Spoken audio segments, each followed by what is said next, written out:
অভিযোজন হিসেবে আমি এই শিক্ষক ও প্রতিবাদ সমাজের কথা ঘোষণা করছি। আমরা দেখেছি, আমরা কাজ করতে আমরা দেখেছি বাংলাদেশ 1971 সালে যখন মুক্তিযুদ্ধ হয়েছিল, সেই মুক্তিযুদ্ধে আমাদের যে উদ্দেশ্য ছিল সেটি ছিল সাম্য, বৈষম্য বিরোধী, হিন্দু মুসলিম বৌদ্ধ খ্রিস্টান সমস্ত ধর্ম সাম্প্রতিক বন্ধনে ইসলাম বাংলাকে গড়ার এক উদ্দেশ্যে মুক্তিযুদ্ধ হয়েছিল। আজকের এই ৫৫ বছর পরেও আমরা দেখেছি এর আগেও পলিটিক্যাল ইস্যুতে আমাদের সংখ্যালঘু এবং সনাতনী ভাই বোনদের উপরে অসংখ্যবার নির্মম বারবার হামলা হয়েছে। আমরা এই দেশবাসীকে বলে দিতে চাই, এটা 1971 সাল না, এটা 1975 সাল না, এটা 2024 সাল।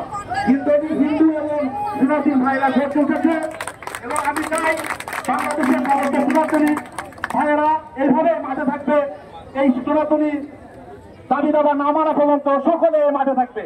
সকলকে অসংখ্য ধন্যবাদ। সকলে এখানে উপস্থিত হচ্ছেন আমাদের এই হিন্দুদের অস্তিত্ব রক্ষার্থে। আজ আমাদের সাথে ছাত্র জনতার পাশাপাশি বিভিন্ন ব্যবসায়ী, বিভিন্ন সোশ্যাল সমাজের নেতৃবৃন্দ এবং সকল সনাতনী সমাজের লোকজন ঐক্যবদ্ধভাবে আজকে আমাদের সাথে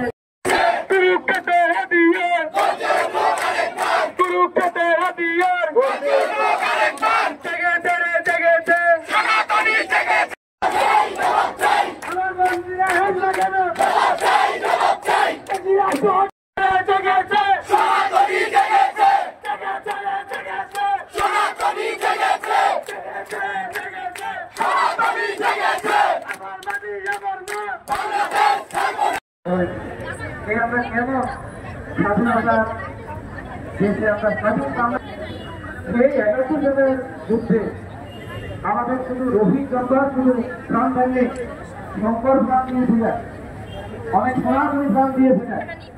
এই দেশ পাওয়ার জন্য নয়, এই ছাত্র আন্দোলনেও অনেক সনাতনী প্রাণ দিয়েছেন, এই দেশ দেখার জন্য নয়। তাই আমরা আজকে নিরাপদ না, আমাদের মা বোন আজকে নিরাপদ না, আমাদের উপাসনালয় মন্দিরগুলো আজকে নিরাপদ না। এই আমরা কেমন স্বাধীন দেশে আছি? তাই আমাদের প্রকৃত স্বাধীনতা তখনই আসবে যখন আমরা প্রকৃত মানুষ হয়ে উঠতে পারবো, তখন আমরা সকলকে একটি ঘটনা দেখছিলাম।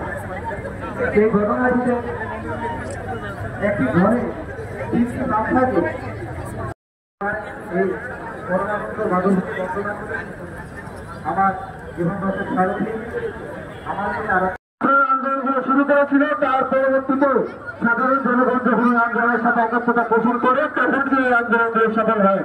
আপনারা তার চাক্ষুষ প্রমাণ কিছুদিন আগে আমাদের যে কোটা বিরোধী আন্দোলন সকলের কাছে জানাচ্ছে, আপনারা নিজ নিজ জায়গা থেকে একটু চিন্তা করবেন। আমরা তো এই দেশের নাগরিক, আমরা সকলকে এই দেশের কাছে বিচার চাই এবং দাবিগুলো যে এগুলো আমাদের সমন্বয় এবং আমরা যারা আছি এবং আমাদের এই কর্মসূচি ছাড়ছি না, আমরা এগুলো সবকিছু বিচার চাচ্ছি।